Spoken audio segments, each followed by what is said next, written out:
The dawn of the 20th century saw the world on the brink of seismic changes, and among the figures destined to shape its course was George S. Patton. Born into a military family in 1885, Patton grew up with tales of valor and heroism, his destiny seemingly etched in the annals of martial history. This is the story of his battles, his war, and his reign over the theaters of World War II. From an early age, George Smith Patton Jr.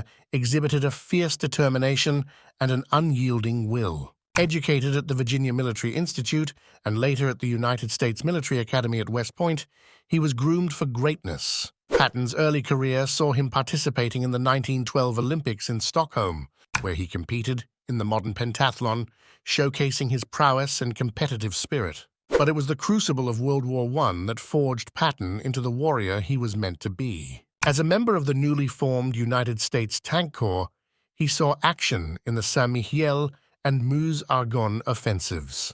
Here, amidst the mud and blood of trench warfare, Patton's love for tanks and armored warfare was kindled, and he quickly rose through the ranks, earning a reputation for his aggressive tactics and relentless drive. The outbreak of World War II provided Patton with the stage he had long sought.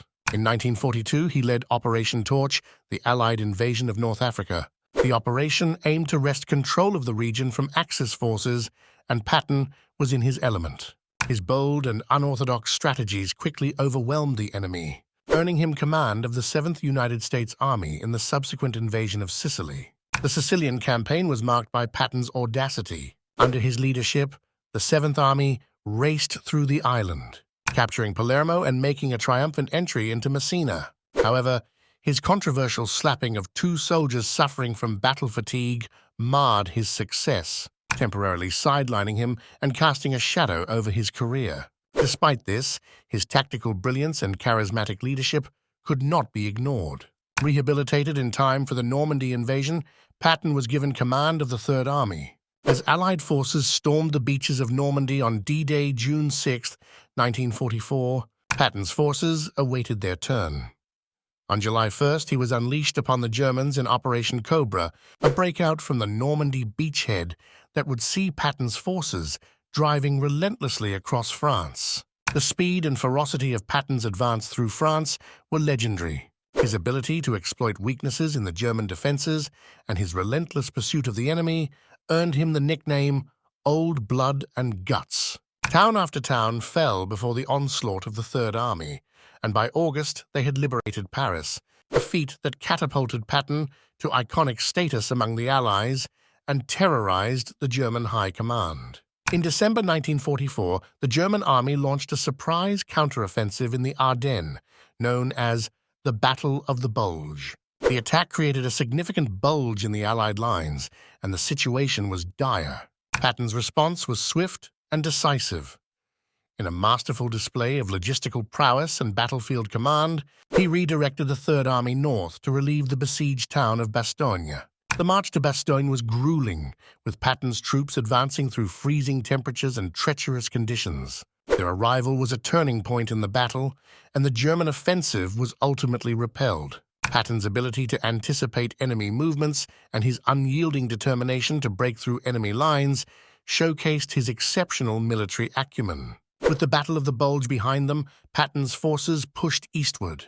In March 1945, they reached the Rhine River, the last major natural barrier before the heart of Germany. Patton, ever the showman, famously urinated into the river, symbolizing his contempt for the enemy and his confidence in victory. The crossing of the Rhine was followed by a rapid advance into Germany. The Third Army captured key cities and towns, dismantling the remnants of German resistance. Patton's aggressive tactics and unrelenting pressure hastened the collapse of the Nazi regime. By May 1945, Germany had surrendered, and the war in Europe was over. Despite his battlefield successes, Patton's post-war career was fraught with controversy. His outspoken views on Soviet expansion and his criticism of Allied policies put him at odds with military and political leaders. In December 1945, while still serving in Europe, Patton was involved in a car accident that left him paralyzed. He died 12 days later, on December 21, 1945, a tragic end to a storied life. Patton's legacy is one of complexity. He was a brilliant tactician, a fearless leader, and a master of armored warfare. His ability to inspire his troops and his relentless pursuit of victory made him a formidable force on the battlefield. Yet his abrasive personality and controversial actions often overshadowed his achievements. The tale of George S. Patton is a testament to the indomitable human spirit and the complexities of leadership in times of war. His iron will and unyielding determination left an indelible mark on history. As the world remembers the battles and wars he fought, the legend of Patton endures, a symbol of courage, tenacity, and the relentless pursuit of excellence. In the end, Patton's story is not just one of war and strategy, but of a man driven by a singular vision, a vision that saw beyond the chaos of battle to the ultimate goal of victory and peace.